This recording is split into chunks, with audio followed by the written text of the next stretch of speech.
Man finds old flag at garage sale, then Marines came.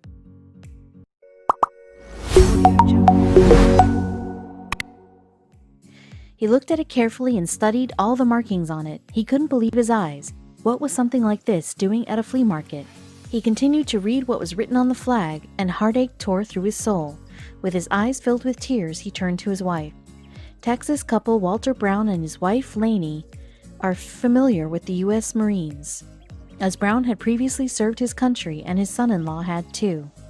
One day they decided to visit a local flea market and were on the lookout for something specific, but they had never expected to find something as monumental as this. The owner of the flea market, Fred Jan, buys his wares from storage crates and then sells their contents. One day he was unpacking the boxes he had just acquired. He noticed something unusual. He carefully placed it on a table, intending to inspect it further later. Little did he know that he was setting the stage for an incredible story. "I didn't know what it was when I was processing the boxes," Jan later explained. "I really wanted to see what it was." But then he was distracted by the throng of people who were starting to arrive at the stall, and his wife began to sell the goods off, one by one. His unusual find lay on the table, forgotten. Walter Brown was browsing idly through the market when he suddenly noticed something. There on the table was a stack of folded American flags, so he motioned to his wife to come and look. As he rifled through the flags, something caught his eye. One of them looked a little different from the others. When he saw why, he was overcome with sadness. The flag had writing on it, and when Brown read what it said, he knew he had to buy it and take it home. Lainey agreed as soon as she read the messages that were scrawled on it too.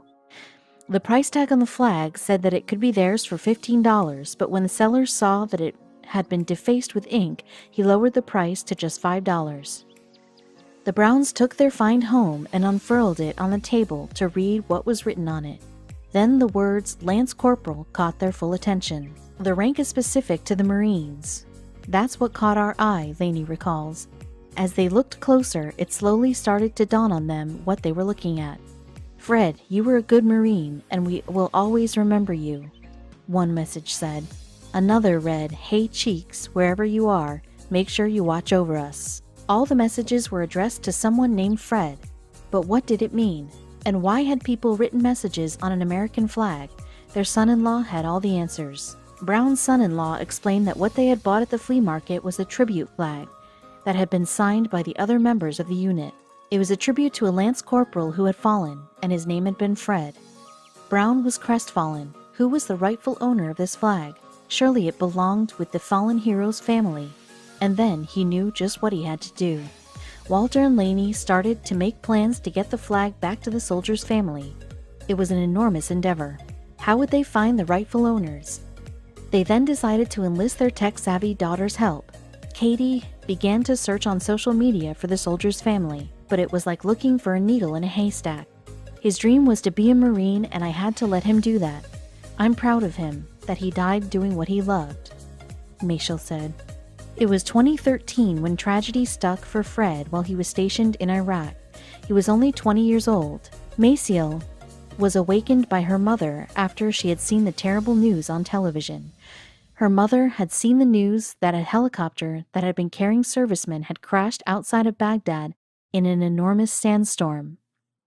Then Maciel heard a knock on her door, and she was told the devastating news. "For 8 years, I was a basket case," Maciel said.